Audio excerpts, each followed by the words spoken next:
Praise the lord. యేసయ్య అతి పరిశుద్ధమైన నామంలో మీ అందరికీ వందనాలు. ఈ దిన లేఖన భాగము మత్తయి సువార్త 27వ అధ్యాయము 6వ వచనం దయచేసి చదువుతున్నాను. ప్రధాన యాజకులు ఆ వెండి నాణెములు తీసుకొని అవి రక్త క్రయధనము గనుక వీటిని కానుక పెట్టెలో వేయ తగదని చెప్పుకొనిరి. చదివిన ఈ భాగంలో కొంత ధనాన్ని చూస్తున్నాం. వెండి నాణాలను చూస్తున్నాం. 30 వెండి నాణాలను చూస్తున్నాం. ఒకరు తీసుకొని వచ్చి దేవాలయంలో విడిచిపెట్టి వెళ్ళిన వెండి నాణాలు చూస్తున్నాం. ఆ విడిచిపెట్టిన వానికి ఆ వెండి నాణాలు ఏ విధంగా వచ్చాయి అంటే, యేసు ప్రభువును 30 వెండి నాణాలకు అమ్మి వేసినవాడు. నేను నిరపరాధిని నేను అప్పజెప్పానని, నేను చేసిన పని తప్పు అని గ్రహించాడు. కానీ ఆ గ్రహించిన వాడు పశ్చాత్తాపం పొందాడు, కానీ మారు మనసు పొందలేకపోయాడు. ఆ ధనాన్ని తీసుకొని వచ్చి ఆ యొక్క మందిరంలో వదిలేసి వెళ్ళిపోయినాడు. అయితే ఆ 30 వెండి నాణాలు కానుక పెట్టెలో వేయడానికి మాత్రం అర్హత కోల్పోయినవి. ఎందుకు అంటే రక్త క్రయధనం. మన బ్రతుకులో ఒకవేళ ఈ వాక్కులోని ఈ మాటను జత చేసి చూస్తే, ఒక్కొక్కరికి ఒక్కొక్క ఉద్యోగము, వ్యాపారము మన జీవితాల్లో దేవుడిచ్చినాడు. బ్రతుకు ప్రయాణంలో కొనసాగటానికి అనేకమైన వనరులను మనకిచ్చినాడు.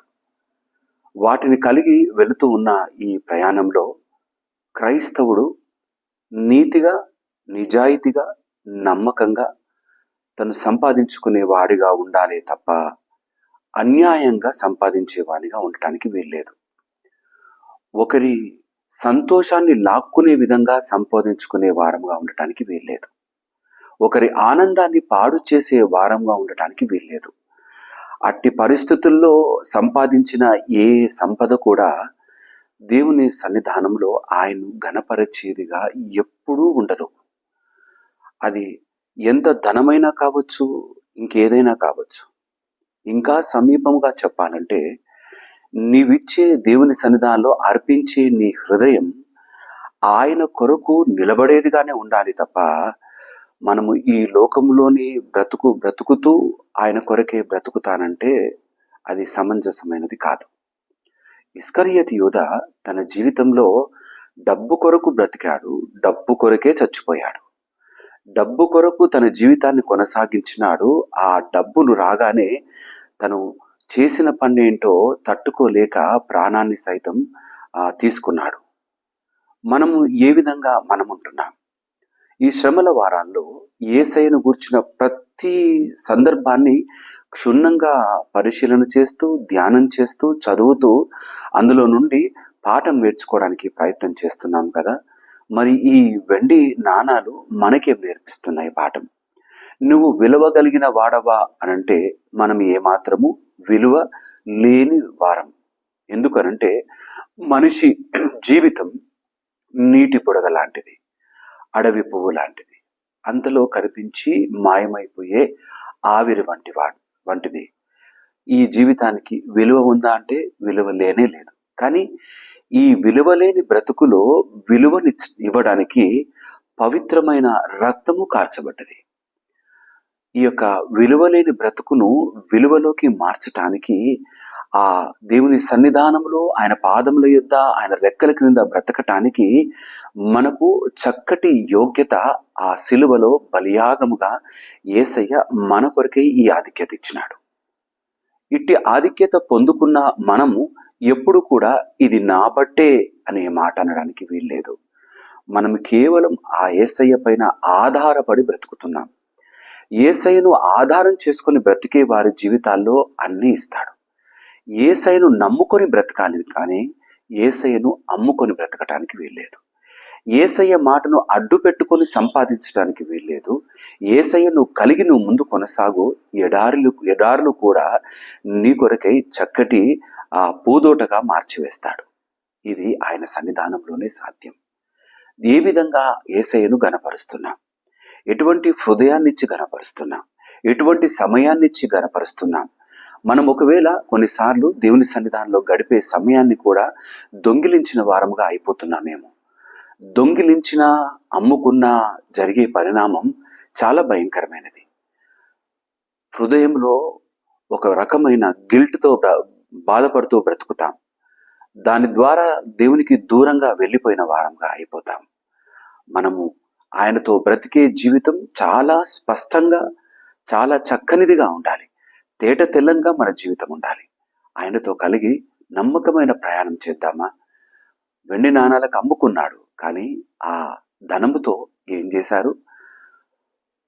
ఆ యొక్క పొరుగువారైన వారు పరదేశులను సమాధి చేయడానికి స్థలాన్ని కొన్నారు.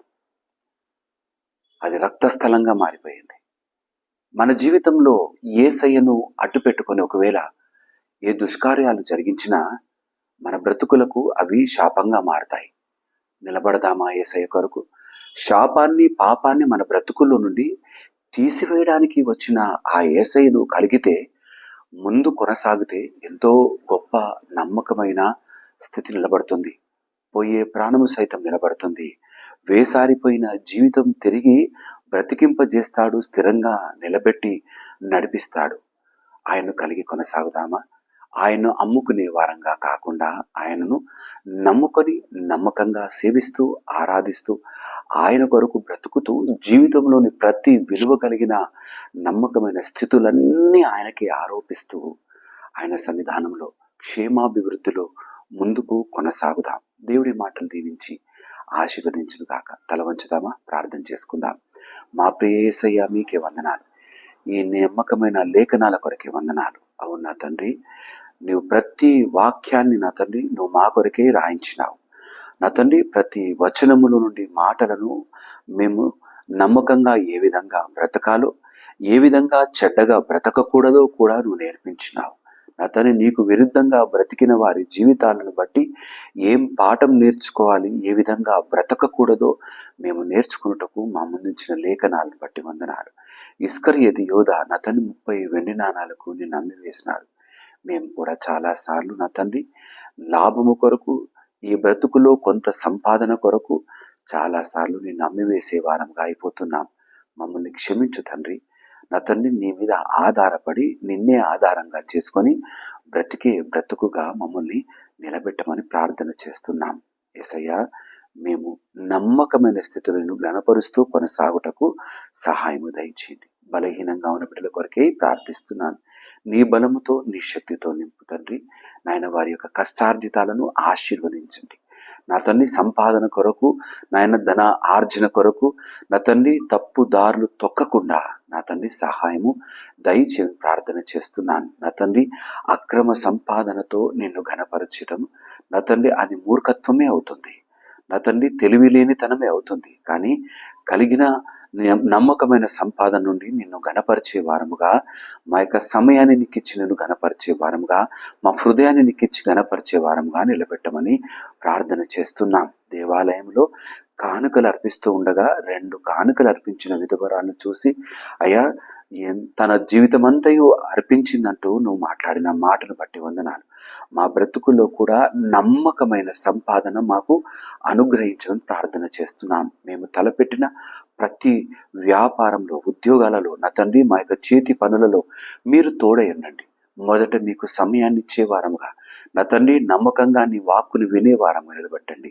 మేము చేసే ప్రతి పని నీవు దీవిస్తావని మేము విశ్వసిస్తూ ఉన్నాం.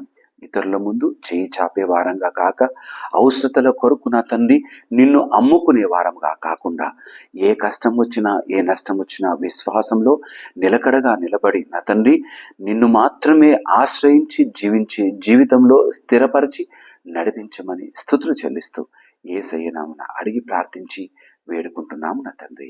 ఆమేన్. అందరికీ ప్రైజ్ ది లార్డ్. దేవుడు మిమ్మల్ని అందరినీ దీవించి ఆశీర్వదించును గాక. ఆమేన్.